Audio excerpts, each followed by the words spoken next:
Hello, all my wonderful Pokkén Tournament players out there. We are back with more Pokkén Tournament content in the Jukem cinematic universe. Today, we're going to be talking about the best Pokkén support set in the game, in my opinion, of course. I may be biased for this because we're going to be talking about Snivy and Lapras. Now, Snivy Lapras, I will say, there are a lot of different supports that are good in this game, like Mimikyu, for example. But when I mean support set, I mean both supports are very good. So today we're going to be talking about both Snivy and Lapras. Starting off with Snivy, of course, but these support sets have brought me a lot of good results over the time. They've helped me a lot with my neutral and stuff because they kind of carry me a bit, not gonna lie, during certain scenarios, but it's because of that they're so good. I would not be lying when I say this support set has single-handedly won me a lot of sets I probably would not have won otherwise during my probably 4.5 years of using it. Fun fact, I didn't even use the support during the beginning of Pokken. I used like Kirby Diglett, I think. But yes, I am very knowledgeable about the support set. So first off, Snivy. Snivy is a counter support.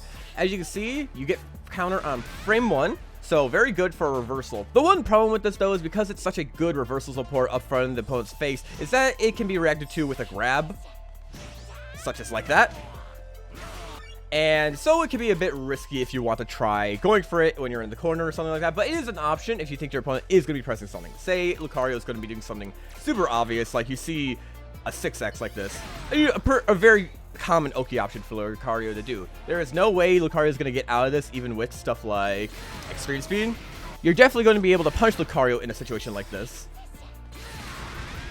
like even before you can do something like extreme speed. In fact, I think it would just beat out extreme speed anyway, but the counter frames do last quite a while. It's also very good for fighting projectile users, especially in field phase here. It goes pretty far in field phase, not as far in duel phase.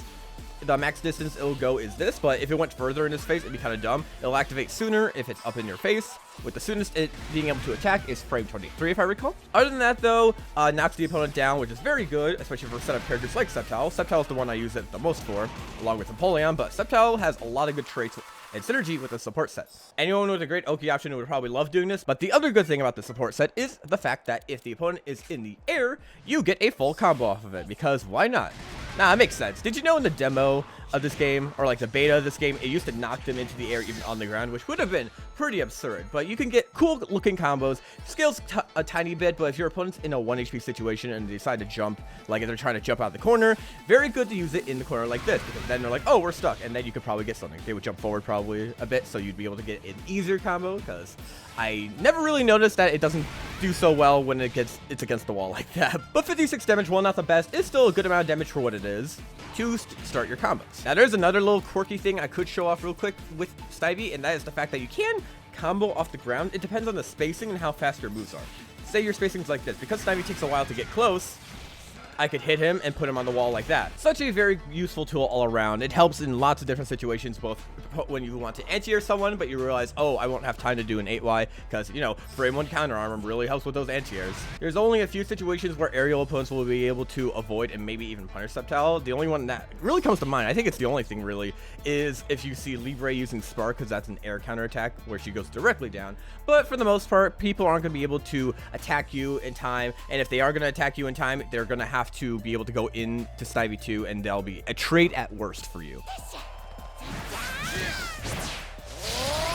Such a fantastic tool that capitalizes a lot on the opponent's spacing, because if you do it from this, you're going to be usually safe. So they either have to block it and you're, +2 off of it, because why not? Then you can start dealing your own pressure, especially if the opponent's at the wall, because at the wall, they aren't even able to like back up. They're gonna have to take it, they're gonna have to deal with chip damage. If they try to counterattack it, there's so many hits that where the user of Snivy is going to be able to, most of the time, be able to try to punish them. Sometimes they could do counterattack dash cancels to move out of the way, but if they're at the wall, it gets very difficult for them to do that. Not so much a support you want to use in a combo. Usually supports that are like that have some sort of debuff that will at least make it worth it, like Sceptile with Amalga can do a lot of fancy stuff to get a speed down and continue his combo so you can get defense downs too while doing it. But in this case, Snivy's mostly just used as a support that you want to use right off the bat as a combo starter or a pressure tool, or just to stop the opponent from trying to get in, and so you can maintain advantage. Very good for that, and like I said, very good when dealing with projectiles, both in field and duel, but they're more common in field, obviously. So when you get a knockdown in field with someone like Sceptile, then they have to deal with all your own types of projectiles, especially traps like this. That can be very annoying for them, and it's just fantastic. I love Snivy a lot. Does around 20 chip damage too, and is 26 seconds to charge too, so you can do it multiple times per round while doing a decent amount of chip damage while still maintaining your, you know, pressure and being plus and stuff. So it's just very good, and while not considered as good as something like Mimikyu, what makes this support set very good is the fact that it's part of a set. And this is the main one I wanted to talk about today, is Lapras. Lapras is a fantastic tool. It's the best, in my opinion, one of the best supports in the game. It's very dumb. I don't know how they got away with making Lapras this stupid. Lapras sends out a wave, goes pretty far, 141 damage. I think it does around 40 chip damage, and you know, that's left +2. Comes out in frame 23 as well, and I think it's a bit easier to do when you're getting pressured somewhere and you don't want to risk the opponent grabbing you, because I think it's harder for them to try to grab punish. They could jump it, but during a patch they also made it harder to jump over for certain characters, and the back side of the wave is still a pretty devastating hitbox by itself. So if you land in like the back part of the wave, you're still gonna be taking a million damage. So this support's kind of stupid, but we're gonna get that's just the start of it. That's just the start of it. I'm getting so excited over talking my stupid supports. You can do combo stuff with this move. I don't usually do it unless it's like a tiny hit, because it can be kind of weird to do up front and try landing a combo.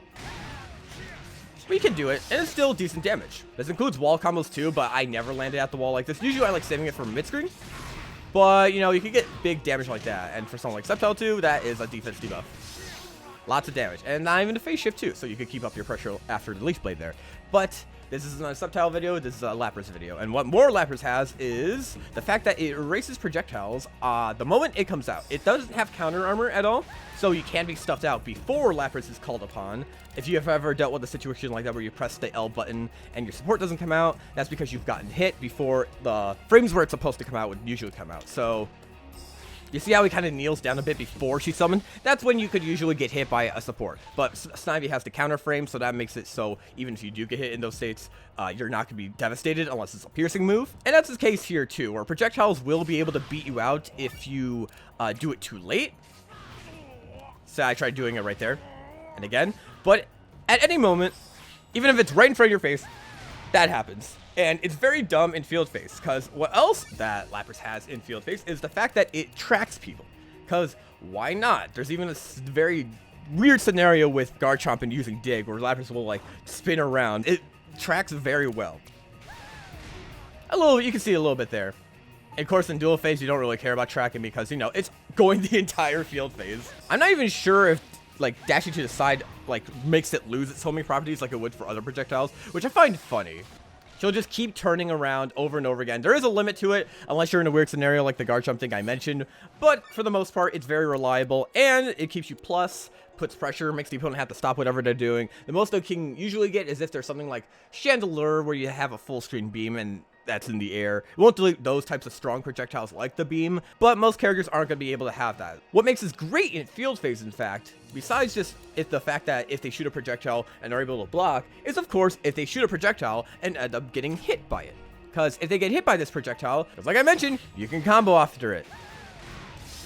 Because that's fantastic, and if you got a move that can knock people down, then you can just start up your own pressure like that again. That's 186 damage, which is quite a bit for something that's in Field Phase. Field Phase combos usually reach around, I don't know, probably around 120, 130, and that is 50 more than that. That is very useful and can shut down a lot of characters in a lot of different scenarios, especially if you kind of rely on your projectiles in the projectile-filled Field Phase. So one very important detail I forgot to mention for Lapras is that something that Snivy does not have is the fact that you can counterattack it and try to run away. Not all the time, but you do have those scenarios where they can do that to escape the pressure.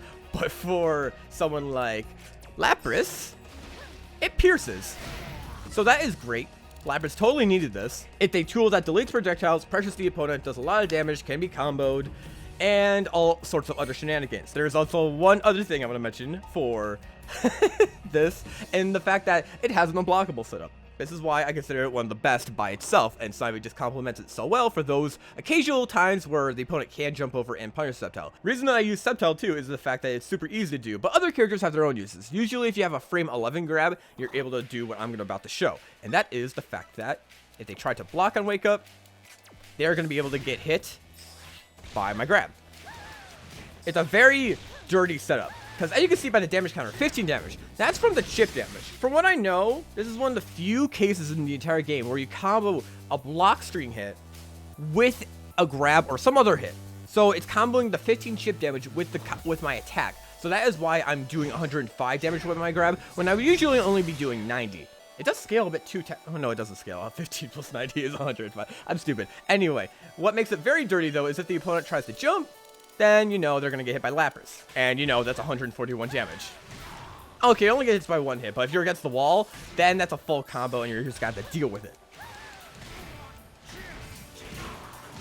And it's only one hit too, so it doesn't even scale that much. Lapras already doesn't scale that much, but only one hit from Lapras just means you're going to be dealing with a lot of pressure. And the dirtiest thing here, which I don't ever recommend doing, is if you do a counterattack, not only do you get pierced, but you get crit grab. So you took 60 damage, and now it's just Machamp grab, 150 damage, because it's a crit. I don't understand how that works. There's still a lot of things in this game that are a bit confusing to me, personally, and probably to most of the community. Like, I don't know how this is supposed to be functioning in, like, the code, but that is something you can do, and there's many characters who can take advantage of this. Now, it's sometimes difficult to decide what you want to do with Lapras, because there's a lot of things it can do, but being able to close out a round like this, if your opponent's already down in HP, can be very, very dirty. I've even tested some stuff out, and something like Chandelure can, if they get a knockdown from far away, combo into Hex like this, but it's definitely not useful in Chandelure. I don't recommend it. This video is definitely more so talking about Lapras, but Snivy has its own uses, and together they make the best support set in the game, in my opinion. Lapras does everything in this game for me. It just does my laundry, cooks me dinner, tucks me in at night, kisses me, tells me I'm gonna have a great time tomorrow, and then I won't. You can even combo it into it for certain things and have it be kind of worth it. Like 134 damage and onward is not anything to scoff at. Now, something I want to talk about for the supports is the data behind them. As I mentioned, they're both frame 23, and Snivy is 20 seconds, both for the first charge time and the second charge time. What do I mean by a first and second charge time? Well, you see, Lapras, the first time it charges, takes 40 seconds to charge up. So it'll take me 40 seconds here to get the first charge. Now, when you use Lapras the first time onward, it will have a different trait where it's a separate second timer before you can use it. So it'll be 30 seconds. So it's shorter, but the first time definitely takes a while. How I deal with this is I use Snivy first round, using a cheer skill, being standard. You could also use support. Support's very good, but I use standard, and usually second round onward, I would use Lapras. Sometimes I'll go Snivy second round if I end up losing the round and I feel like I need Snivy, or I want to save Lapras for the last round. But for the most part, I do prefer using Lapras a lot of time. Only specific matchups I would prefer using Snivy for, but in this case, a lot of time you'd want to do standard cheer skill or support cheer skill, go Snivy first round,